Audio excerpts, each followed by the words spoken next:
Julius Caesar's early life. Julius Caesar was born on July 12th or 13th, 100 BCE, into a patrician family, which was a prestigious class in ancient Rome. His family, though noble, wasn't particularly wealthy at the time, and his early years were marked by political instability and personal struggles. Despite this, he was well educated, receiving training in rhetoric and philosophy, which prepared him for a career in public service. At the age of 16, Julius faced a major life event, the death of his father. This left him in charge of his family's political connections. He went on to join the military, where he showed exceptional leadership and combat skills, quickly rising through the ranks. His time in the military exposed him to the realities of Roman politics and warfare, shaping much of his future career. Julius Caesar's political rise. Caesar's entry into politics was both calculated and strategic. In 74 BCE, at the age of 26, he began his political career by becoming a quaestor. As a quaestor, Caesar held the responsibility of overseeing the Roman treasury, which was an essential role in managing the empire's finances. This position provided him with an opportunity to establish crucial political connections and align himself with Rome's most influential leaders. Additionally, Caesar was adept at using his family's wealth to fund public events and celebrations. By sponsoring lavish games and feasts, he endeared himself to the Roman populace, ensuring their support and solidifying his early political standing. Caesar's ability to navigate Rome's political landscape saw him steadily rise through the ranks.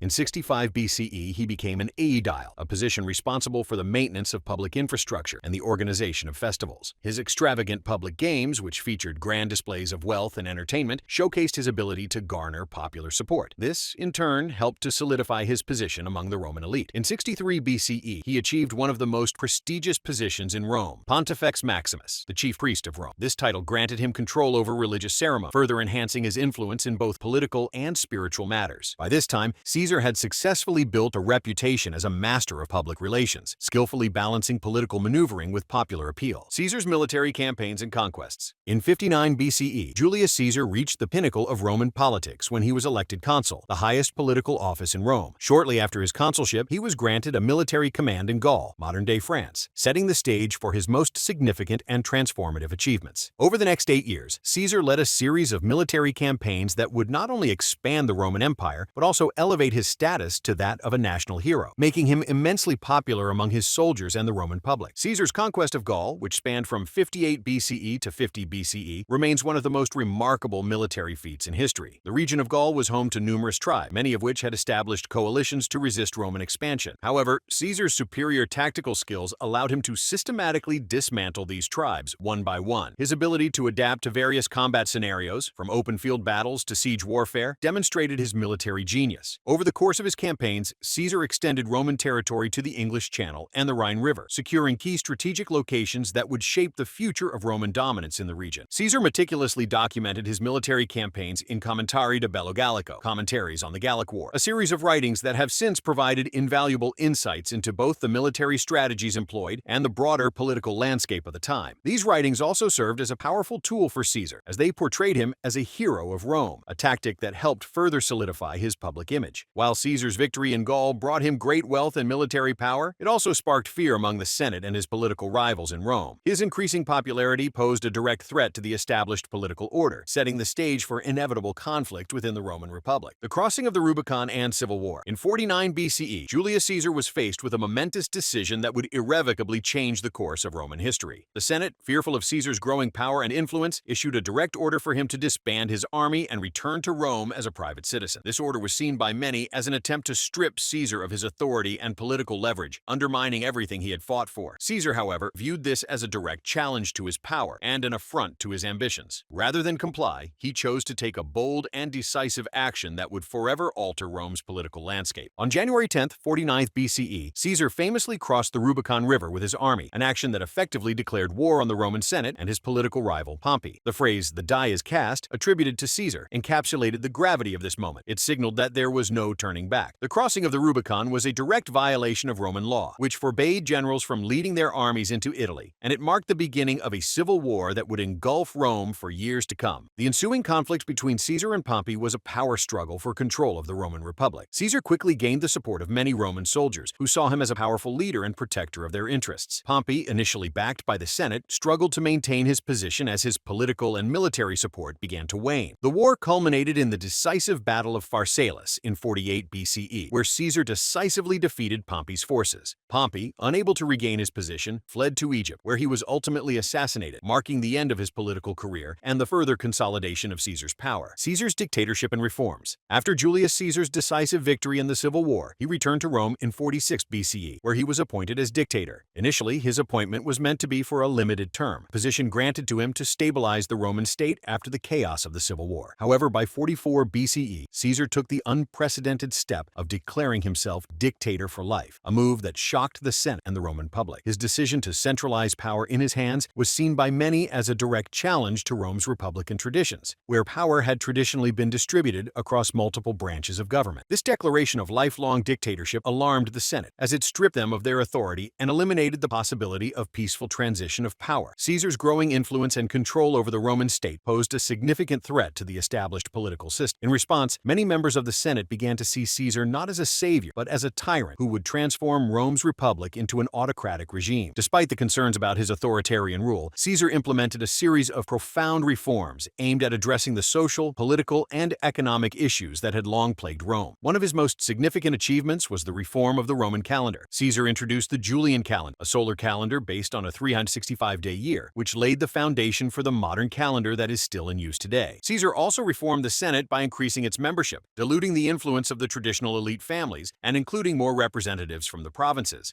This move helped to broaden the political base of Rome, but it also weakened the power of the old aristocracy. Moreover, Caesar introduced measures to alleviate poverty, including land redistribution programs aimed at providing land to veterans, which garnered him the loyalty of the military and the common people. While these reforms were popular with the lower classes and the military, Caesar's centralization of power and his disregard for the Senate's authority made him a target for many of the Roman elites. They feared that Caesar's rule would mark the end of the Republic and the onset of a new era of unchecked autocracy. His political and military success, combined with his ambitious reforms, made him a deeply polarizing figure, setting the stage for his eventual assassination. Caesar's assassination. Julius Caesar's growing power and his declaration as dictator for life created widespread fear among the Roman Senate, particularly among those who valued the traditional republican system. In 44 BCE, a group of senators, including some of his closest allies, conspired to assassinate him. Led by Brutus and Cassius, the conspirators saw Caesar's death as the only way to restore the Roman Republic. On the Ides of March, March 15, 44 BCE, Caesar was assassinated at the Senate House by a group of around 60 senators.